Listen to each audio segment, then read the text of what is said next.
Salut à tous, on se retrouve sur Board Arena pour une petite vidéo d'initiation à Hanabi. Hanabi, c'est un jeu très simple. Le but du jeu va être de créer un feu d'artifice dans l'ordre. Pour cela, vous allez avoir différentes cartes de couleurs. Donc il y a 5 couleurs qui sont bleu, jaune, rouge, vert et blanc. Et il va falloir mettre ces différentes cartes dans l'ordre. Par exemple, là, on peut voir que mon adversaire, que mon coéquipier, parce que c'est un jeu coopératif, excusez-moi, a des 1, des 2 et des 3. Mais forcément, le feu d'artifice 2 jaune doit arriver après le feu d'artifice 1 jaune. Donc comment ça va se passer? À Hanabi, vous ne voyez pas les cartes que vous avez en main, par contre vous voyez les cartes que votre adversaire, que votre coéquipier a. Donc là par exemple, je vois que mon coéquipier a de 1, de 2 et un 3. Et je peux lui donner des indices. Par exemple, là, je vais lui donner l'indice, il a 2 cartes 1 dans sa main.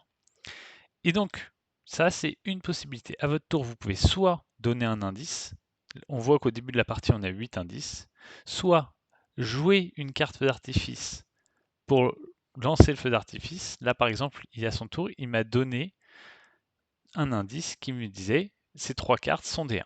Donc moi, à mon tour, je vais, par exemple, jouer une carte 1.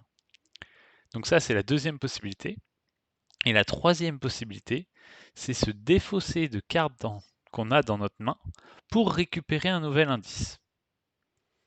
Donc là, par exemple, il m'a donné un indice comme quoi j'avais un 5. Donc moi, je continue à jouer les 1 parce que je me dis, il y a peu de chances que le 1 qui m'est indiqué, ce soit de la même couleur. Ce qui est très important à Nabi aussi, c'est qu'il y a un certain nombre de cartes. Par exemple, les cartes 1 sont en 3 exemplaires dans chaque couleur. Les cartes 2, 3 et 4 sont en 2 exemplaires dans chaque couleur, et les cartes 5 ne sont qu'en un seul exemplaire dans chaque couleur. Donc par exemple, si j'étais amené à défausser ce 5, ben, on ne pourrait plus finir la couleur dans laquelle celui-là est. Donc c'est important de ne pas défausser les cartes qui sont déjà passées. Par exemple, si à un moment un 3 bleu est déjà défaussé, ben, j'essaierai de garder au maximum mon 3 bleu pour pas le perdre. Là, on voit, il nous reste 4 indices. À Hanabi, il faut essayer de jongler sur le fait, garder assez d'indices pour la suite de la partie et en même temps essayer de jouer des cartes. Là, j'ai encore un 1. Vu qu'il m'a donné les 3 1 au début de la partie, je suppose que c'est un 1 que je peux jouer, qui n'est donc pas un vert ou un rouge. C'était un blanc. Si c'était un vert ou un rouge, je ne peux pas rejouer la même carte. Par conséquent, j'aurais pris une dynamite rouge qui est en fait une action impossible, c'est-à-dire vous avez fait une action que vous ne pouvez pas faire. Et au bout de 3 dynamites rouges, vous avez perdu la partie. Donc parfois il faut prendre des risques, mais il ne faut pas non plus trop en prendre parce que ben, vous pouvez avoir des chances d'avoir plusieurs dynamites rouges et donc de perdre la partie. Là, je vais lui donner l'indice jaune, comme ça il va pouvoir jouer son 1 jaune, et ensuite au prochain tour, je vais lui donner l'indice 2, comme ça il pourra jouer son 2 jaune et son 2 blanc. Après, on va voir s'il va choisir l'action de jouer une carte. Peut-être qu'il va commencer à se dire il faut qu'on défausse parce qu'on est avancé dans la partie. Mais voilà en tout cas les stratégies que vous pouvez mettre en place, sachant que quand vous jouez, pas sur Internet, mais que vous jouez avec des personnes en physique, ben, vous montrez les cartes en vous regardant le dos des cartes vous, et comme ça vos adversaires voient les cartes. Donc là, on va continuer dans la stratégie qu'on s'était dit en lui donnant l'indice 2, donc il a 2-2. Et bien sûr, l'idée d'Anabi, c'est d'essayer, en donnant un indice, de donner le plus d'informations possible. Et c'est comme ça que vous allez optimiser votre jeu. Et là, par exemple, c'est une action qu'on n'a encore jamais vue, je vais défausser cette carte. Alors pourquoi je choisis de défausser cette carte? C'est parce que c'est une carte où pour l'instant je n'ai aucun indice. Donc je me dis que si mon coéquipier ne m'a pas donné d'indice dessus, c'est peut-être une carte qui n'est pas intéressante. Donc je vais la défausser. Et donc c'est un vert, et en effet elle n'était pas intéressante parce qu'on avait déjà placé un vert. Donc voilà, c'est des petits points qui vont nous permettre de récupérer un nouvel indice et donc d'avancer au fur et à mesure dans la partie et d'essayer de pouvoir finir les feux d'artifice de chaque couleur. Je vous rappelle, il y a 5 cartes de chaque couleur, donc il y a 25 cartes à jouer en tout. Et là, on voit les petites étoiles, on en a 5 parce qu'on a joué 5 cartes. Et on va passer à 6 vu que j'ai joué mon 3 blanc. Ce qui peut être intéressant aussi, par exemple, il vient de me donner l'indice blanc. Donc j'ai vu que j'avais un 3 blanc et un 4 blanc, mais du coup ce 5, je sais que ce n'est pas un blanc. Des fois, vous pouvez aussi, comme un peu au Cluedo, trouver des indices en fonction de ce que de l'indice qu'on vous a donné sur des cartes vous implique des non-indices sur d'autres cartes. Par exemple, celle-là, je ne sais pas quelle couleur c'est, mais je sais que c'est pas un blanc. C'est assez intéressant de le noter et parfois ça peut être très important dans la stratégie. Là, je lui donne un 1 et a priori, au vu du positionnement, je n'aurais aucun intérêt à lui donner un indice qui n'était pas un 1 bleu. Donc forcément, il peut prendre ce risque en se disant ben, je vais jouer mon 1 bleu. Moi, je vais jouer mon 4 blanc. Vu qu'il ne m'a pas donné d'autres indices, au prochain tour, je risque de défausser ma troisième carte. Sauf s'il me donne un indice à ce tour qui me dit ben, il faut que tu joues une carte ou il faut que tu joues autre chose. Sachant qu'en ce moment, il a encore son 2 jaune qu'il peut placer. Donc voilà, là on fait plutôt un bon début de partie parce qu'on n'a pas eu de dynamite rouge. On a défaussé pour l'instant que des cartes inutiles. Donc c'est plutôt un très bon début de partie qu'on est en train de faire. Mais vous voyez, on n'a plus qu'un indice. Donc là je vais commencer à essayer de défausser des cartes. Même si c'est peut-être des cartes qui pourraient être intéressantes pour plus tard. Parce qu'à un moment il faut qu'on récupère d'autres indices pour pouvoir être sûr de nos actions quand on va jouer des cartes. Donc voilà, intéressant à noter. Le 3 rouge a été défaussé. Comme je vous l'ai dit, il y a deux cartes de 2, de 3 et de 4 de chaque couleur. Donc il ne reste plus qu'un 3 rouge. Donc si à un moment on est amené à défausser le deuxième 3 rouge, ben on ne pourra plus jamais placer le 4 rouge et le 5 rouge. Parce que on est obligé de les placer dans l'ordre. Donc parfois c'est mieux de défausser un 5 pour garder des 3 et des 4 importants. Là, de la même façon, le 3 vert est une carte dangereuse parce que si on défausse un 3 vert, on ne pourra plus jamais finir les verts. Là, je n'ai pas d'indice intéressant à lui donner parce qu'il n'y a aucune carte qui est jouable pour lui, donc je vais continuer à défausser. Le 4 jaune, même principe que le 3 rouge et le 3 vert, devient une carte inquiétante. Parce qu'il ne me reste plus qu'un exemplaire de jaune dans le pôle de cartes. Là, on peut voir, il y a 26 cartes. Alors maintenant, je ne vous ai pas encore expliqué comment finit la partie. Une partie va se finir de trois manières possibles. Soit vous obtenez 3 dynamites rouges et la partie s'arrête instantanément. Soit vous finissez les 5 feux d'artifice. Enfin, les feux d'artifice des 5 couleurs, donc vous avez 25 points et la partie est gagnée. Soit vous piochez la dernière carte du paquet, donc là il en reste 26, et dans ce cas-là, la partie s'arrête instantanément également. Donc voilà, 3 possibilités de finir la partie. Et voilà, c'est un jeu coopératif qui se joue très très bien, les règles s'expliquent très rapidement. Et c'est assez intéressant à jouer parce qu'il y a quand même pas mal de stratégies à mettre en place, essayer d'optimiser ses indices, essayer aussi avec la prise de risque de jouer plus ou moins les bonnes cartes et à quel moment. Donc voilà, c'est vraiment un jeu très très plaisant à jouer. Là, vous voyez, il m'a donné l'indice vert. Donc je sais que maintenant que cette carte-là et cette carte-là ne sont pas des verts. Et celle-là n'était pas une blanche non plus. Et ce n'est pas une jaune parce que le 5 jaune est là. Donc je sais que c'est soit un 5 rouge, soit un 5 bleu. Ça peut être intéressant.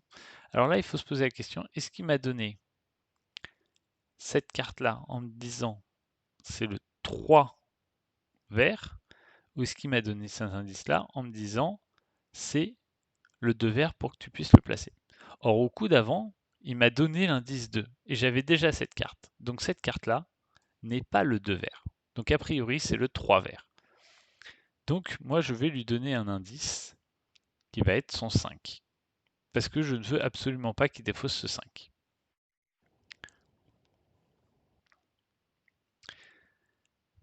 Vous voyez, c'est des petits détails, mais certains auraient pu croire que c'était le 2 vert. Or, en fait, c'est impossible que ce soit le 2 vert.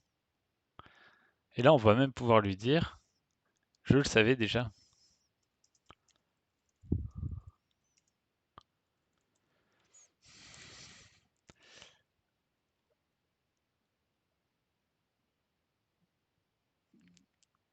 Alors normalement, bien sûr, vous n'avez pas le droit de parler à jeu, mais bon, là, on ne lui donne pas d'indice sur nos cartes. Par exemple, on n'a pas le droit de lui dire, tu as un 4 bleu, tu as un 4 blanc, ce serait trop facile.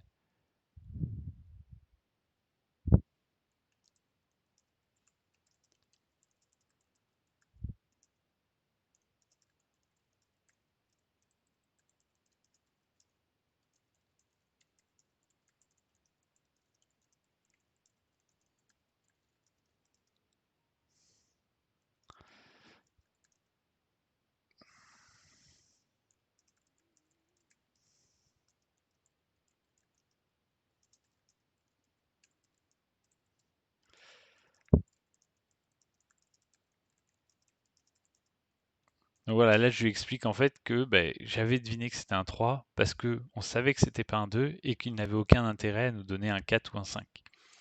Alors là, il a pioché un 2 rouge, donc on va lui dire qu'il a récupéré alors le 2 rouge.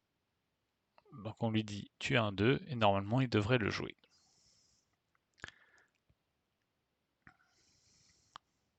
Alors là on voit, pour l'instant il n'a pas de carte dangereuse à part son 5 jaune. Donc on n'est pas non plus totalement inquiet, vu qu'il sait qu'il a un 5, il ne devrait pas le défausser. Alors là c'est intéressant, on a un 5 blanc. Et quand on joue un 5 et qu'on finit une couleur, on récupère un indice. C'est un petit bonus pour finir une des piles. Donc là on vient de récupérer un indice vu qu'on a fini la pile blanche et qu'on a mis le 5 blanc. Alors maintenant est-ce qu'il va jouer son 2? J'imagine que oui.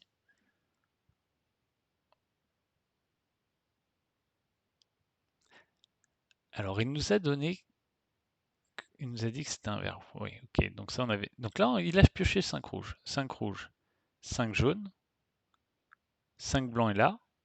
Ça on sait que c'est pas un vert parce qu'il nous a donné l'indice vert. Donc ça on sait que c'est un 5 bleu. C'est toujours intéressant à noter. On va défausser cette carte pour essayer.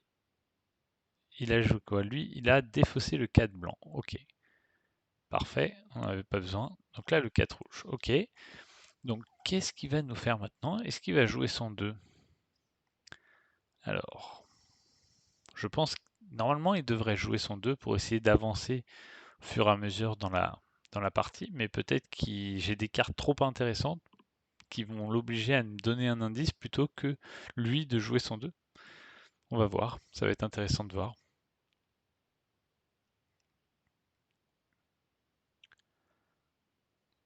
Alors, ce qu'il faut savoir aussi quand vous jouez à un habit, c'est qu'à partir du moment où vous jouez avec les vraies cartes, vous n'avez pas tous ces petits symboles. Donc, c'est tout un effort aussi de mémoire qui est très intéressant. Et on va dire que les données que vous avez là, sur Board Game Arena, elles sont affichées directement. Alors qu'en vrai, il y a pas mal d'informations. Par exemple, ce 5, est-ce que tout le monde aurait deviné que c'était un bleu avec les faux indices qu'on avait à côté? C'est pas sûr. Donc voilà, c'est des petites choses, mais qui rendent le jeu encore plus intéressant quand vous jouez avec le vrai jeu, quoi. C'est un jeu que normalement, vous pouvez trouver dans à peu près tous les bons magasins de jeux de société. Donc, je vous conseille vraiment ce jeu d'y jouer avec les vraies cartes. C'est encore mieux que d'y jouer sur Internet. Alors, là, il a. Je vais lui donner les deux rouges en espérant qu'il ne va pas les défausser. Mon but, en fait, c'est pas qu'il joue, mais c'est qu'il ne défausse pas ces cartes-là. Alors, qu'est-ce qu'il va faire? Est-ce que j'ai une carte intéressante ou est-ce que je vais continuer à défausser au prochain tour? Parce que là, j'aimerais bien qu'il défausse le 1 jaune ou qu'il me donne un indice pour jouer une de mes cartes. Ce 4, on sait qu'il n'est pas bleu, on sait qu'il n'est pas blanc, on sait qu'il n'est pas vert parce qu'on a eu des indices depuis blanc et vert. On sait qu'il n'est pas bleu, on sait qu'il n'est pas rouge, donc on sait qu'il est jaune. Donc ce 4-là, on sait qu'il est jaune. C'est intéressant à noter. Là, on va lui donner les 4. Et par à peu près le même raisonnement que moi, il va peut-être pouvoir raisonner sur le fait que c'est un 4 bleu. En tout cas, si je lui donne cette information que c'est un 4, il a tout intérêt à essayer de le jouer parce que sinon, pourquoi je lui aurais donné l'information qu'il avait un 4 si ce n'était pas pour le jouer tout de suite? Ah, bon, il a défaussé son rouge, c'est dommage. D'ailleurs, il s'en veut, mais bon. Nous, on va défausser. C'est dommage parce qu'en plus, on avait encore pas mal d'indices, on n'était pas pressé, on avait de quoi défausser. Mais bon, je pense qu'il aurait pu jouer son 4 bleu, mais on ne s'est pas compris. C'est des choses qui arrivent régulièrement sur ce jeu. On essaye de faire passer des indices et la personne ne comprend pas forcément. C'est des choses qui arrivent, hein. Mais là, voilà, on est plutôt bien parti. Il devrait jouer son 4. Derrière, Moi, je vais lui donner le fait qu'il a encore un 4 vert. Et on devrait faire à peu près tous les autres. Même je vais jouer mon 5 bleu de peur qu'il me donne un indice sur ce 5. Donc s'il joue son 4 là, je vais tout de suite jouer mon 5 derrière en lui disant j'ai bien compris que c'était le 5 bleu, regarde, je le joue tout de suite. Alors qu'est-ce qu'il va faire?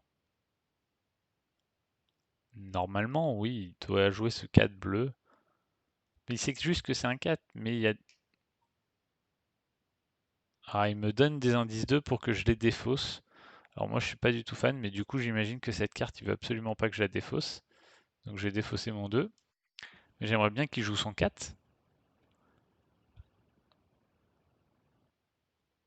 Alors qu'est-ce qu'il va nous faire? Normalement il voit que j'ai un 4 jaune ici.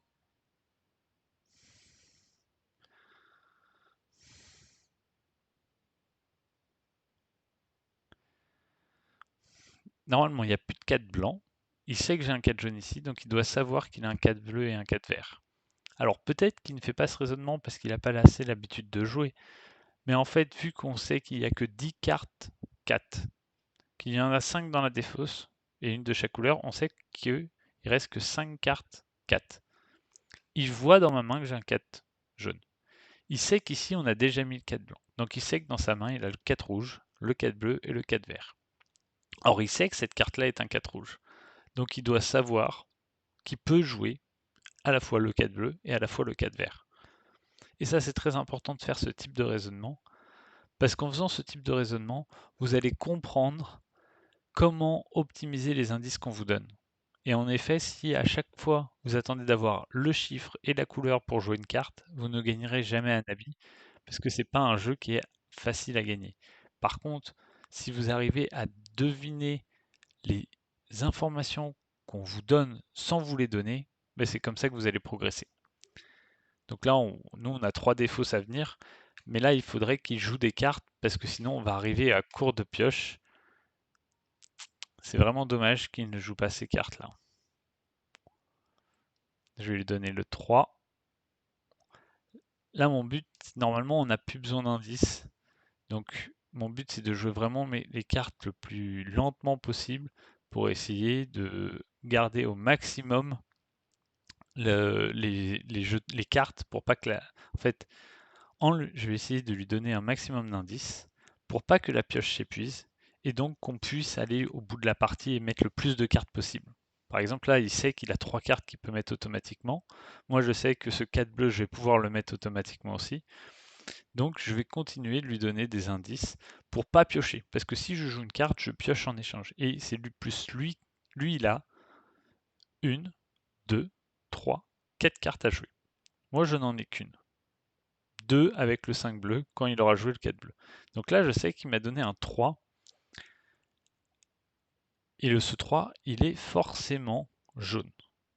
Parce qu'il reste les 3 rouges, il n'y en a plus. Les 3 verts, il n'y en a plus. Les 3 bleus. Bon, ça peut être un 3 bleu, mais il ne me l'aurait pas donné. Ça n'a aucun intérêt à me le donner. Et les 3 jaunes, il y en a plus. Et les 3 blancs, il n'y en a plus. Mais par contre, moi, je vais préférer lui donner un indice, comme je vous dis, pour pas qu'on l'on pioche trop.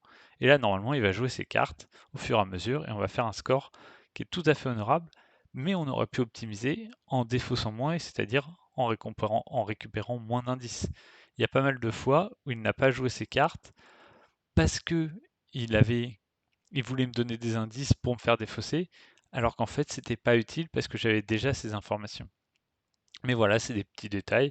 Et plus vous allez jouer à ce jeu, plus vous allez progresser, plus vous allez comprendre les sous-entendus de vos coéquipiers. Donc voilà, c'est vraiment un jeu que je conseille fortement. C'est très agréable à jouer. Alors on ne peut pas le jouer en mode compétitif parce que c'est coopératif. Donc je ne vais pas faire énormément de vidéos dessus.